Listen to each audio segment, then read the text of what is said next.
Attendees are in listen-only mode.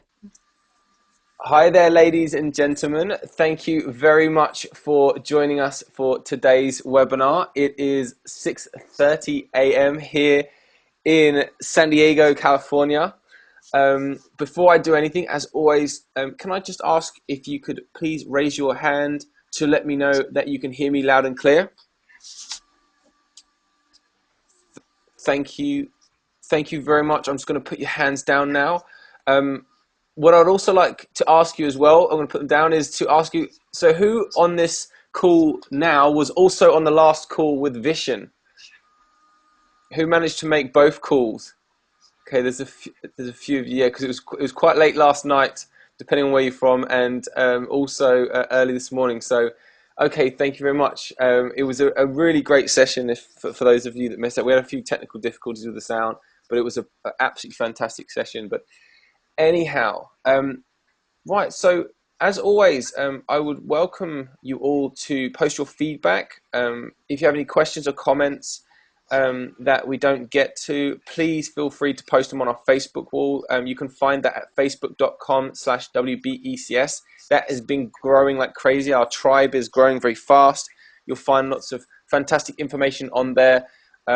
We try to keep everything really high level, and the coaches that you will find on there are your peers. They're attending the same sessions as you, and feel free to collaborate, communicate, and get to know each other. There's a lot of coaches from all around the world, and there's a lot of opportunities for you to come together and learn together. So please feel free to jump on our wall, facebook.com/WBECS. Okay, so today we have a super session on coaching emotions. We have Joseph O'Connor and Andrea Lejas, and we are very excited to have them joining us today. Joseph is an internationally recognized author, trainer, executive coach, and consultant. He has given training in 26 countries and is a leading author and trainer in coaching and neuro-linguistic programming, as well as systemic thinking. He is the author of 18 books on coaching, NLP, training, sales, communication skills, management, and again, systemic thinking. Andrea is an executive coach, author, consultant, and widely experienced coach trainer. Together, they are the authors of 2 books of coaching, one coaching with NLP, and another how coaching works. Andrea and Joseph are directors of Lambent UK, and which is licensed through Paul Ekman International to deliver trainings, and they are trainers of Paul Ekman work on deception and emotions. So without further ado, I'd like to hand over to my good friends Andrea and Joseph. Over to you guys. Thank you, Ben. Thank you. Okay, well, I think we've got a really interesting session and a little bit unusual here. Just don't really need to introduce myself. Ben's done extremely well. Just to say that the work in executive coaching that I do has really broadened for me recently with the work on emotions that we'd like to share with you. Yeah, because when we think about coaching, they're much more than just words. A lot of people that we know in our experience, when they do coaching, they think much more about the verbal content. And there is a whole universe parallel to that, or together with the verbal content that we want to explore with you here. That's to do with the emotions and how to read emotions.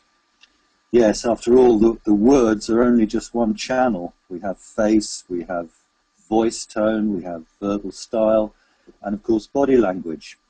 So, just to give a brief kind of introduction as to what we're going to do, we're going to take you through the importance of emotions in coaching for ourselves and particularly for our clients.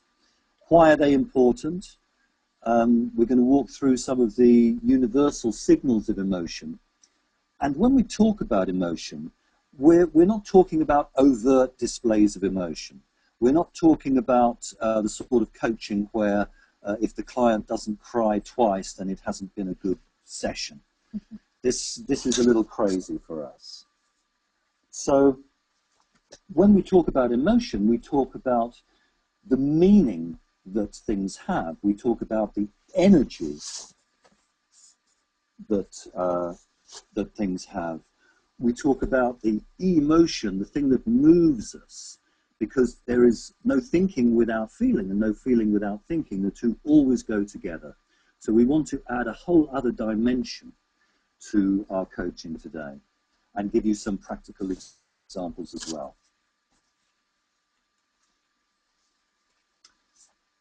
Okay. So, thinking and feeling, yes, they're two words, but they describe the same process. And now, in neuroscience, we're understanding more and more about how the two go together. And it's not like the top half of the brain, the cerebral hemispheres, gives you logic and thinking, and then that kind of bottom part of the brain tries to mess things up with emotion. It's integrated, it's coordinated, it all comes from the same place. And during a coaching session, if we manage to pay attention to our clients' expressions, not verbal expressions, but actually micro expressions or facial expressions, we can then challenge not just the verbal contents that they're presenting, but also some emotions that we can see, maybe some incongruence between the verbal and the non-verbal, that maybe the client is talking about situation that could be or should be a happy situation, but they look angry or sad. It doesn't match the appearance and the content. So if we manage to pay attention to what is behind the words through the facial expressions, this can make a much richer coaching session. Yes, and the face is so expressive. We just look at some of the faces here. You know, with a coaching client, they just don't sit with the third, on the top row, the third face along from the left. That's kind of a nothing face. There's no expression there. Clients never do that. They're always expressing themselves. And the face is so expressive, it's evolved that way.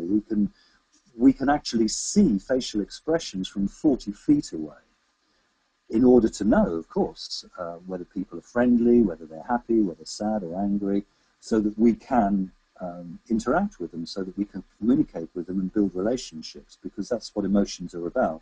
They're about building relationships. Yes, and it's the interesting thing about that is that imagine if every human has a clear universal signal that reveals their genuine feelings about whatever is happening, about what you're saying to them or about what they're thinking. How useful will be that during a coaching relationship and in a coaching session? And we know too that whereas words are fairly easy to control, we can think about what we say, we can consider, we can change things in mid-sentence. Emotional displays aren't like that, because emotions are so deep within us, and because the triggers and the feelings come up so quickly. The micro-expressions of emotion, and the micro-expression is an expression of emotion that is quicker than 1/5 of a second. They're not controlled. They can't be controlled consciously. Therefore, they are, as it says, a genuine feeling. People may try to squash them after that, but they will be there. There is a flash. It's for, as Joseph said, just for fraction of a second, you can see something that it may not match what the person is saying. And this it's very powerful if you notice, so you can challenge. And just to say something really important right at the start, which we'll continue to emphasize, you may see the emotion, but you don't know why the emotion is there. So if you see a client suddenly gets angry, you don't know whether they're angry with themselves, with you, with the situation, or they've suddenly had some thought about a bad thing that happened 2 or 3 days ago, and they suddenly remember that. So with this comes some responsibility, and to know that there are no easy, pat answers to this. You're always there as a coach with your client, really being with them and really trying to understand them. Your job, therefore, is not to interpret, to do interpretation of what you're saying, but to recognize what you're saying and ask your clients what could it mean, because they know better than anyone what could it be. So this could be really useful if we remember these things, if we're sensitive enough and acute enough to be able to catch them. Because if we're talking about micro-expressions of less than 1/5 of a second, you've only got to look down at your notes and you could lose 2 or 3 of them. So this is really about paying attention, not just listening now, but really paying attention to what the person, and of course the expressions, emotions also come into the voice, but this is not something we can cover today. So it could be really useful, absolutely, and could be a real problem as well if you jump to conclusions, if you're not in rapport, if you're not really trying to build a good relationship with your client. Or if you're trying to fit your client in your own model. As I said before, and I think it's important to reinforce, our job as coaches is not to catch the clients in a lie or in incongruence. Our job is to help our clients. So one way of misusing that knowledge is to try to catch your clients in what you believe that could be a lie, that they are not being completely honest, so you're trying to challenge them in that way.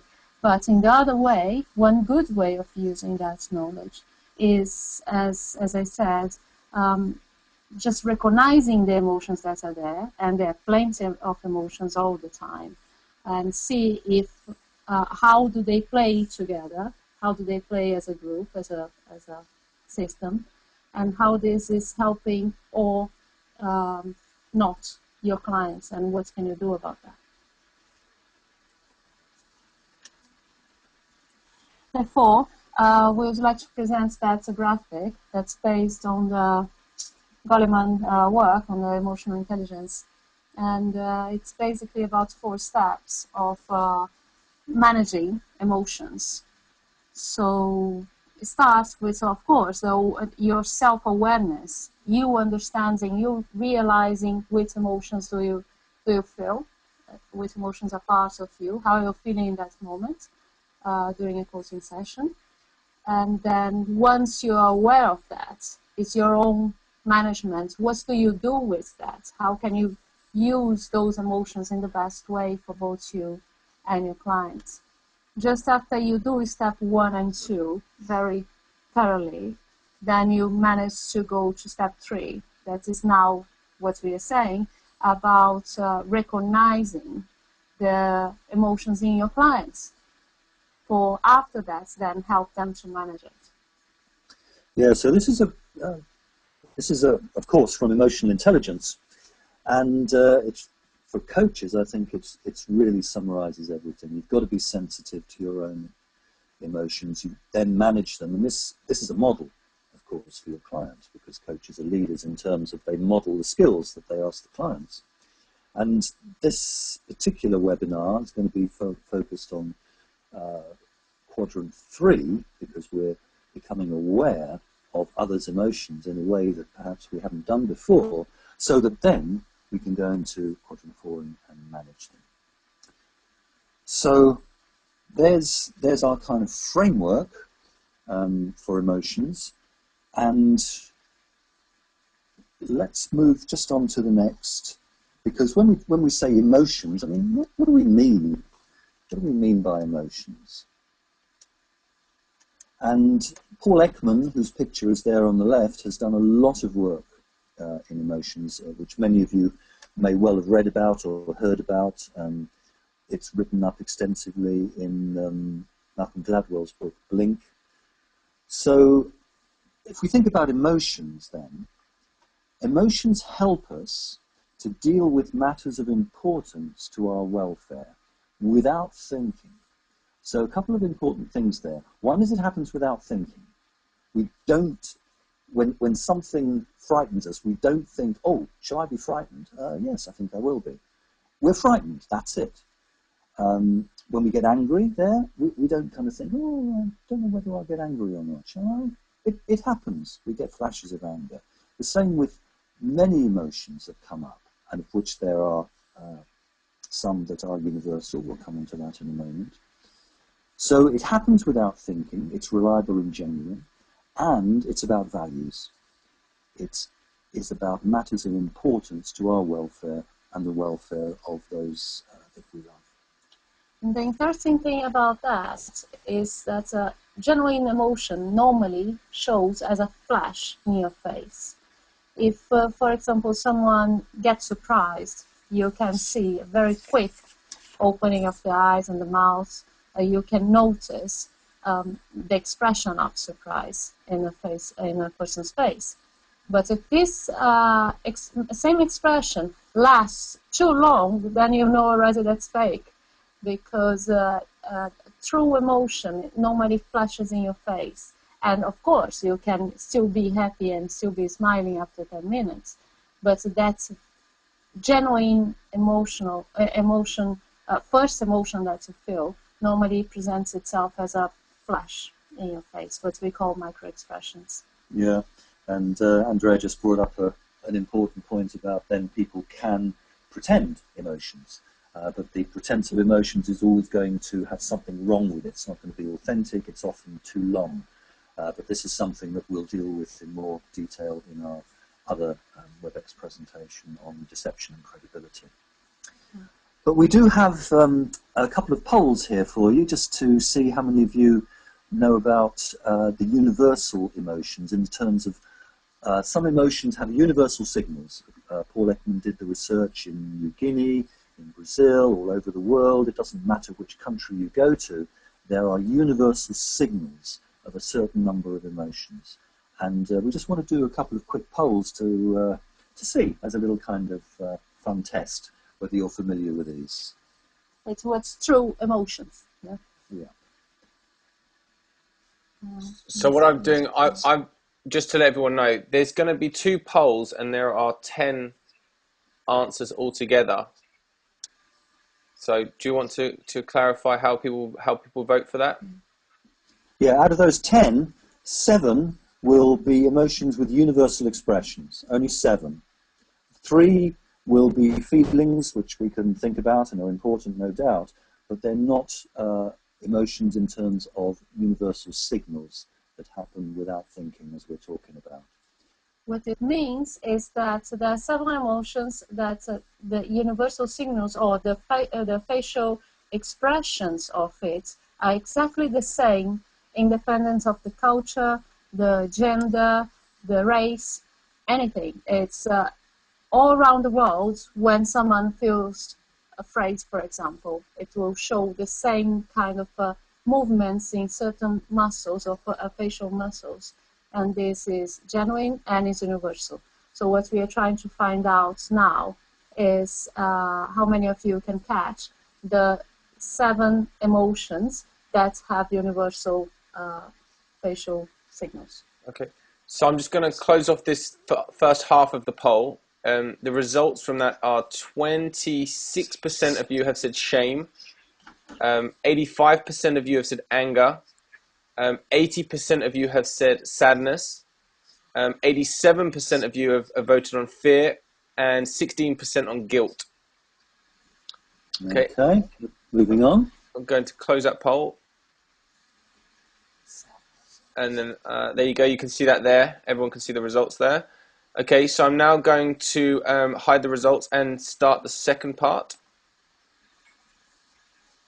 Okay, if you can vote again, everybody, on which you feel the following are emotions with universal facial signals.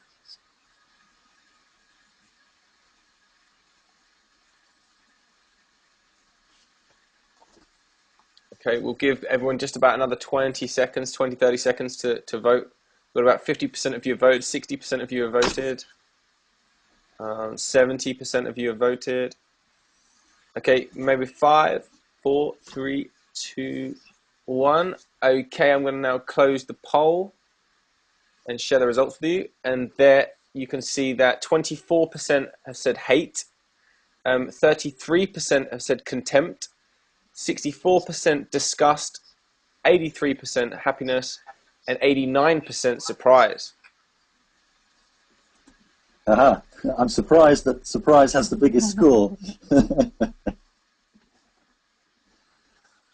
Okay, excellent. So then let me just skip across here to our next slide where you'll see what they are. The 7 emotions with universal facial expressions. And on the left here we have a young lady who doesn't like broccoli, I think. And underneath there we have a tribesman from New Guinea who's thinking about a dead rotting pig. And the expression is the same. So we have sadness, we have anger, we have surprise, happiness, good, fear, contempt, perhaps a little bit surprising, and disgust. So, just wanted to give you those, and just coming back here briefly, what do emotions do? They can save your life. Fear certainly can. You need to move quickly and get away. Or, of course, enrich your life. Surprise, happiness. They motivate behavior, emotion, moving, motivation, movement. In fact, you could say perhaps that there is no motivation without emotion. They're essential to building relationships. Emotions are what we have. We build relationships with emotion, and we respond to emotion in others in order to build relationships. And emotions are uncontrollable in the sense that we can't stop them arising. Of course, we can manage them afterwards. That's not to say that they're completely uncontrollable once you're aware of them. But there's a certain thing happens before you become aware that is not controlled by you consciously. What we mean about that is, for example, if you're walking around the forest and suddenly you see a snake and you're afraid of snakes like I am, I can't stop myself feeling afraid. Now, how I manage that emotion is up to me, and also can save or not my life, can help me to save my life.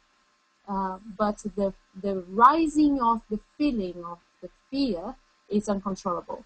What we do with that, after all, then is up to us, and relates back to that graphic that we showed earlier about Goleman work. Yeah. Emotions also have coordinated and organized so that when you're angry, it all happens together. You know, the blood pressure goes up, the blood goes to the face, the hands bunch, the chin goes forward, the mouth, the lips tighten, the eyebrows go down. It all happens together. It's all of a piece. It's not like we have to think about each particular time. And the autonomic nervous system is involved there. We don't control that. And, as we're talking about here, reliable universal signals. And we're going to look at the facial ones here. So, here we are. And just let me orient you a little bit here. The first face there is neutral, because without a baseline, you can't really decide very easily, as we'll see. And some people have a mouth or eyebrows that looks like it could be emotional to start with. I met a man a few days ago whose eyebrows looked like he was sad. He wasn't, but because of the way his eyebrows were quite naturally, looked like he was sad. There are other people who continually kind of shift their glasses up their nose, and this can look like they're disgusted with you if you look at the fourth picture along. But it's not. It's just a habit. So this neutral baseline is really, really important to kind of see what that is before you can go further. Once you have the baseline defined to that particular person, then you can start detecting the expressions that shows different emotions. Not before that. There is no special, exactly the same face that show happiness for everybody. There are the same muscles involved, but the way that's expressed depends very much what's the baseline being the neutral face of that person specifically. So you'll also see little numbers there. which connect with action units, which are groups, one or groups of muscles that actually control this. So this has been very carefully researched. There is huge handbooks on how the 40+ muscles in the face actually move. It's extremely complex and expressive, the face. And some of these expressions involve a number of different muscles all being coordinated completely together. So anyone who wants to go further, there's a lot you can do.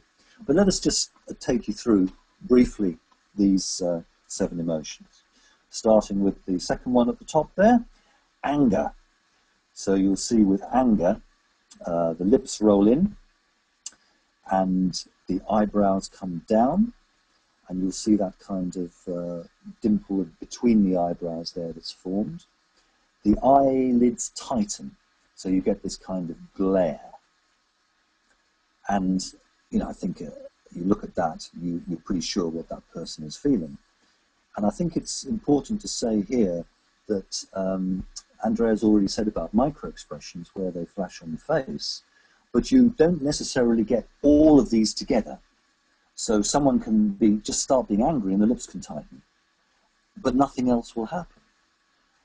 Or maybe the eyebrows come down a little bit and there's a little bit of a glare and nothing else happens. These are partial expressions. So it's not about the whole thing happening necessarily, but it can happen in part, and this is where your acuity becomes really important.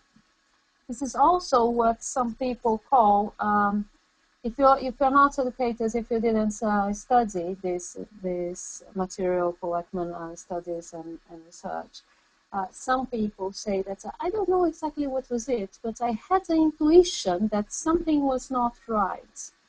And because those micro-expressions are subtle expressions, we can realize it, not necessarily we notice it before we do the study. But they are always there, and because they are there, some people call it intuition before they know what the science behind it. Yeah, and also with these emotions, some muscles are more reliable than others. In other words, with some muscle movements, they are extremely difficult to do consciously. Some you can do consciously, but for example, in anger, the thinning and bringing in of the lips is very difficult to do deliberately. So that makes it a reliable sign of anger. And of course, anger is one of the emotions that can cause a large amount of trouble if it goes out of control. So then we come on to contemptuous. This is a late entry, as it were, into the charts of emotion. It wasn't one of the 6 first of all, and then it just came in a bit later when it got proved that actually contempt is present in primates as well. And contempt is just that lip corner lifting up. Can be on the left side, can be on the right side. There's a kind of sense of the person's looking down their nose at you, and they feel that they are superior. So that's a very simple one, and actually very easy to fake, if you ever wanted to fake contempt. It's fairly strong display rules, social display rules on it, so not many people actually go to fake that one. Not a popular emotion to see in others, but if you see it, then, and it's a genuine one and it's about you, then this could be a considerable problem. Then we come on to disgust. Now, with disgust, you'll see that the nose is raised up, and this can also kind of wrinkle up with the eyebrows as well, which makes it look a little bit like anger. However, that upper lip is raised, and the teeth are showing. So disgust is about, there's something bad happening here. Don't like this, and I want to get away from it. Again, not something that you want to see about you or any particular situation.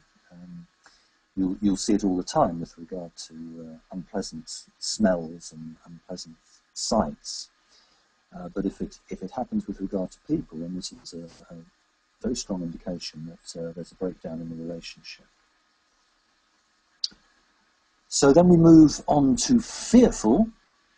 Now you'll see with fear, there is the mouth is drawn across in a kind of more in a straight line, slightly down, but the mouth gets stretched. And then the eyebrows go up, but they're also drawn together. And this is reliable. It's not just that they go up in surprise, but they're drawn together as well. And then the eyes open, because you see something you're afraid of, you want to really take it in, stop. There's a threat, and you need to act. Maybe you need to run, maybe you need to fight. You don't know yet, but it's that kind of cold moment where you start. Something's going to happen. So mouth across, eyes. Very often there's a partial expression just in the eyes, that the eyes will widen suddenly and then go back again. And somebody has thought of something that's fearful. So you might see this in clients if they're talking about something, and if they're talking about something which doesn't seem to be fearful and they flash this, then this is worth exploring. So moving on again, happy. Happy is the great one. The smile there with the lip corners raised, we all see that. However, it's easy to do that. What isn't easy to do is the kind of crinkling around the eyes. That's where the muscle round the eyes contracts. It causes crow's feet, and it also causes a kind of narrowing of the eye. This is reliable.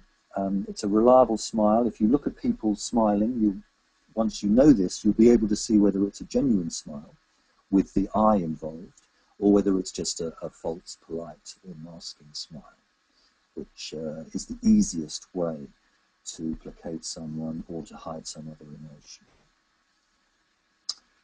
Paul Ekman actually thinks that there's about 16 happy emotions altogether, which is great because they're all bundled under happy for the moment.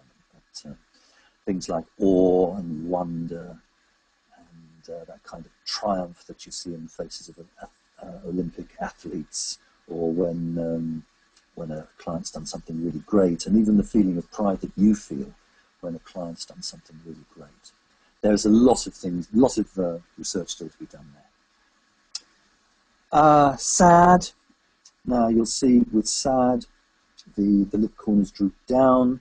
This is not so easy to do, but in particular, the eyebrows get pulled up in the middle, just in the middle. They get pulled up in the middle, otherwise they stay in the same place. And this is a reliable sign of sadness.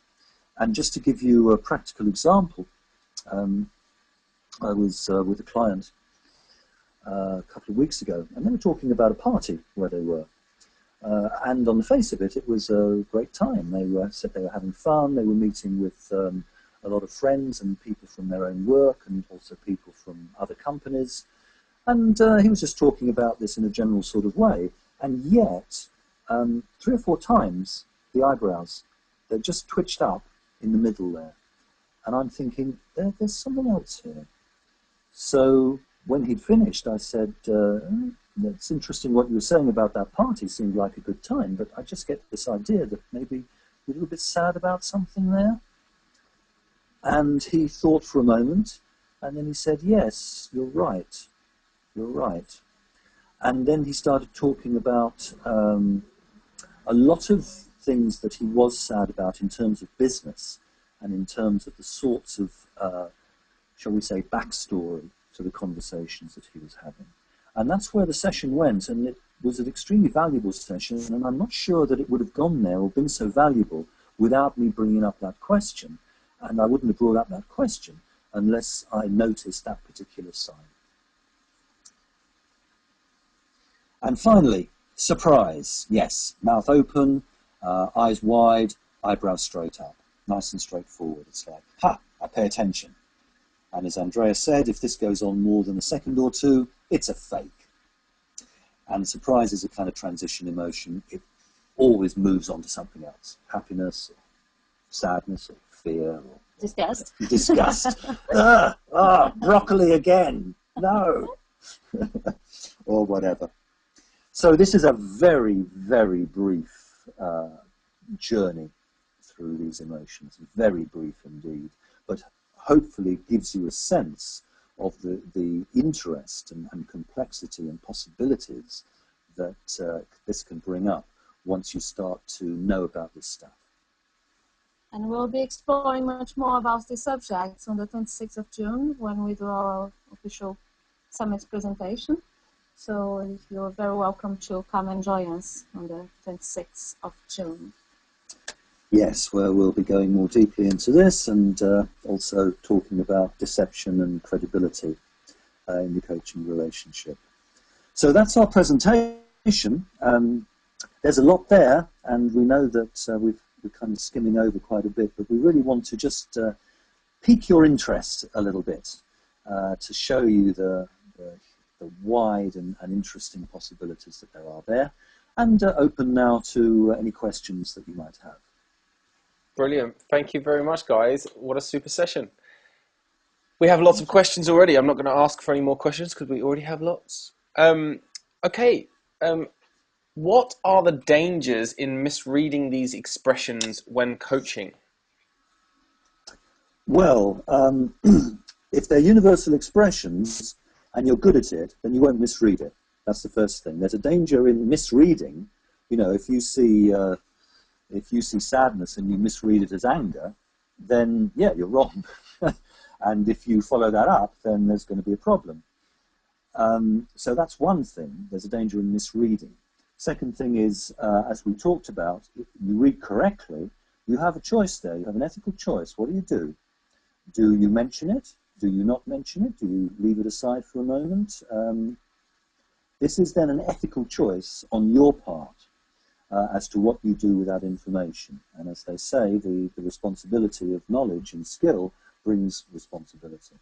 Also about the sensibility of the coach, you know, they may choose to bring it up and question or challenge that, but if the client is not prepared to explore this subject, if, for example, in Joseph's example of his client, he was not prepared to talk about what made him sad during that party, then it's up to the sensibility of the coach to know that it may not be the right moment to talk about that and just let it go. Thank you very much for that. Can you hear emotional microsignals when coaching on the phone? And if so, do you have any hints around that? Well, depends on the phone line, of course, can be distorting. There are signals in the voice for emotions, yes. It'll tend to drop in sadness. It'll tend to raise up in anger, get a bit of an edge to it. There's a kind of breathy quality in surprise and happiness sometimes. So there will be something in the voice, but it's one channel, and there are many other possibilities. And one more thing, just to raise it up, is that pay attention, that is always about baseline. If we think that because the person is speaking softly, they are sad, this is not necessarily so. If this is their baseline, if it's their normal way of talking. So whatever you pay attention to while you're coaching on the telephone, always contrast with what is normal for that client, not for your model of the world, but for that client. Then if you see some strong change in voice tone, in speed, in pauses, then it may sign to something, but it's still, we don't know exactly what causes it, so it may be something to explore. Yeah, so always explore with respect and be prepared for the client to say no, and that's fine. Okay, next question. What about people who don't have many facial expressions at all?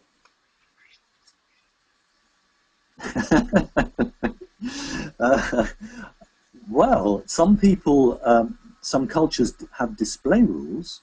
There are some cultures that are less expressive in terms of being able to read the faces.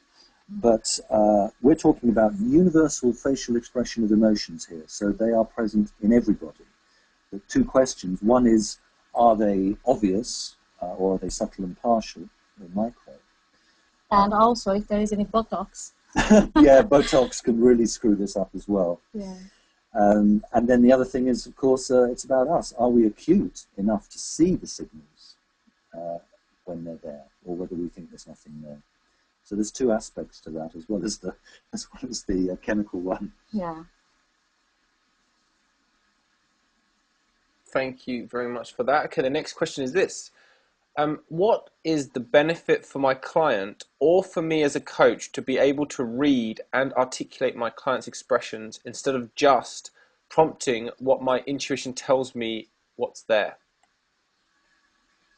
Well, intuition is great, but intuition also needs education.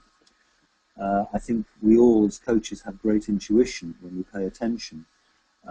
And what we're saying here is that however great your intuition, if you educate your intuition, if you gain more, so however good your intuition is at the moment, it's the result of training, of observing, of learning, and then we have it at a certain level.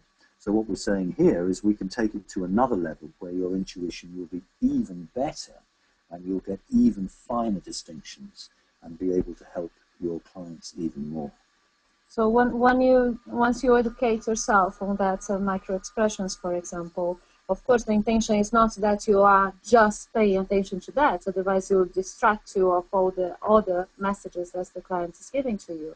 But once you integrate this knowledge inside you, you can use that much better. You can still call it intuition, but now you have much more scientifically researched material to base your intuition in. Therefore, you have a better chance to be accurate. Yeah, just let me underline what Andrea said about scientifically researched. There's a lot of stuff around about this, and a lot of it has no basis whatsoever. There's a lot of myths. So what we're talking about here is scientifically validated research that you can count on. For decades. For decades, yeah, 40 years of it. It's super. Thank you One more very question. much. Yeah. One more question then. Okay, one more question. How would you introduce the theme of emotions in a country where emotions are not socially acceptable to display?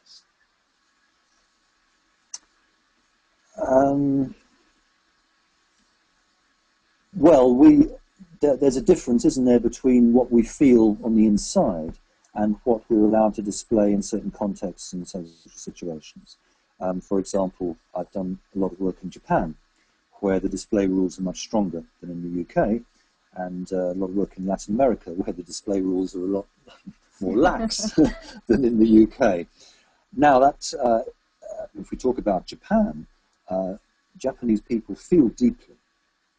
And there is absolutely no issue about talking about deep feelings. They're prepared to, and they feel them. It's just that the display rules are that much stronger. So, emotions are universal. They're human. They're part of us being human. They're the richness of life. Without emotion, I can't imagine life without emotions. So, we're talking about something so human and basic here for ourselves, and so human and basic in terms of the relationships that we make with others, that at least in my experience, it doesn't matter what culture you're in. You talk to emotions, you're talking to the person. Yeah. So in some countries, you may have bigger displays of emotions, and some countries there's much more controlled displays of emotions. But in any country of this world, everybody feels. They have emotions, and it will show, even if it's microseconds or micro fraction of a second, they will show in their face. And if we're working with human beings, we are also working with emotions. We are not just working with logic. And therefore, as coaches, it's our duty to recognize the person as a whole and not just as part of it.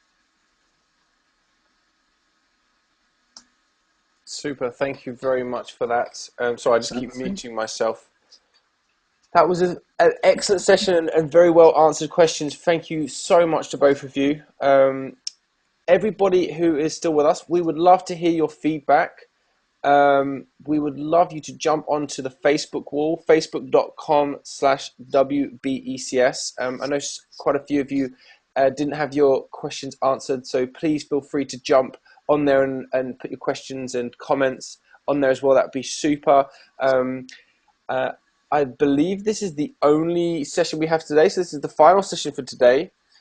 We have some further sessions coming up later on in the week. But for now, I would like to give another massive thank you to Joseph and Andrea for a super session. And I will look forward to their full session in June. I believe is it June the 26th, your full session? Yes. That's it, June 26th, same time, same place.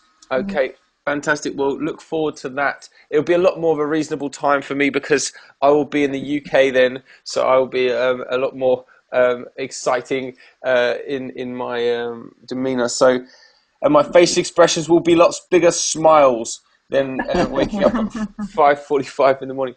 Okay, well, thank you once again. I'm going to call this session to an end and have a wonderful day, everybody. Get out there and get those big smiles going as you're going through your day.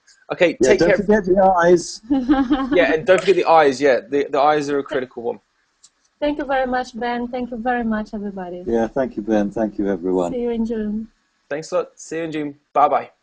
Bye. Bye.